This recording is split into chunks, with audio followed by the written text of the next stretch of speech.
আপনি আছেন মিস্টিক বাংলা স্টুডিওর সাথে, যেখানে প্রতিটি গল্প লুকিয়ে রাখে এক অজানা কবর। সাবস্ক্রাইব করুন। পড়াশোনা করি। কয়েক মারাদা আছে, আশেপাশে অনেক গাছ। বাড়ির মালিক একটা বৃদ্ধা, চুপচাপ মানুষ। শুধু একবার বলেছিল, ভাই, রাত 12টার পরে যদি শব্দ পান, দরজা খুলবেন না। আমি হেসে উড়িয়ে দিয়েছিলাম। প্রথম 2 দিন সবকিছু স্বাভাবিকই ছিল, কিন্তু তৃতীয় রাত 1টার দিকে হঠাৎ করেই দরজার কাছে খটাস খটাস শব্দ। মনে হলো কেউ ধীরে ধীরে হাঁটছে। পায়ে চপ্পল নেই, খালি পায়ে। আমি দরজার ফুটো দিয়ে দেখলাম কেউ নেই, কিন্তু শব্দ তখনও আছে। মেঝেতে পানি পড়ার মতো শব্দ হচ্ছে।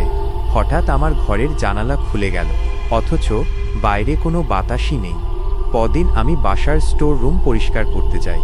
ওখানে একটা কাঠের বাক্সের ভিতরে একটা পুরনো ডায়েরি পাই। ডায়েরির পাতাগুলো পচে গেছে, কিন্তু কিছু লেখা পড়া যায়। আজও সেই মেয়েটা রাত 1টায় ফিরে আসে। তার চোখে আগুন। সে আমাকে বলে, তুই আমার ঘর দখল করছিস। আমি শিউরে উঠলাম, কারণ আমি যে রুমে থাকি, ডায়েরিতে তার বর্ণনা একদম হুবহু মিলে যায়। রাত বাড়তেই আমি আয়নায় দেখি আমার পেছনে কেউ দাঁড়িয়ে আছে। আমি ঘুরে দেখি কেউ নেই।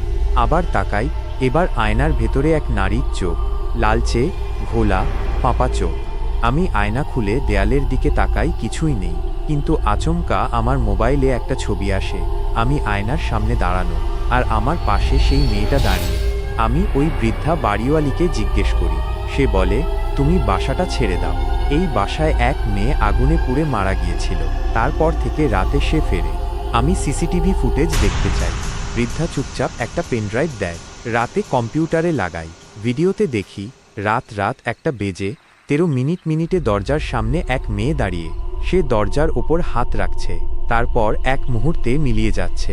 আমি ঘামছি, কিন্তু ভয় এত সহজে ছাড়বে না। এক রাতে আমি হঠাৎ দেখি ঘড়ি রাত 1টা বেজে 13 মিনিট বাজে। আবার একটু পর দেখি ঘড়ি এখনও রাত 1টা বেজে 13 মিনিট। সময় আটকে গেছে। আমি ঘরের বাইরে আসতে পারি না। 1 ঘন্টার মতো সময় ধরে আমি শুধু একটাই শব্দ শুনতে পাই, আমার ঘর ফেরত দে।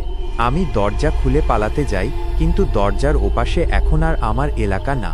এখন আমি এক পুড়ে যাওয়া বাড়িতে, দেয়ালে আগুনের দাগ, চারপাশে পুড়ে যাওয়া আসবাব। আমি বুঝি আমি এখন ওই মেয়ের সময় আছি, যেদিন সে মারা গিয়েছিল। তার চিৎকার, তার কান্না আমি শুনি। আমি বলতে থাকি, আমি দোষী না, আমি তো নতুন ভাড়াটে। হঠাৎ আমি একটা দরজা দেখি, যার ওপরে লেখা, বের হতে চাইলে সত্যিটা মানো। আমি ডায়েরি খুলি। সেখানে লেখা, এই বাসায় কেউ এলে তারা তারই প্রতিচ্ছবিতে আটকে যায়। এই বাড়ি খালি হয় না, কারণ প্রতিদিন কেউ নতুন এসে আটকে যায়।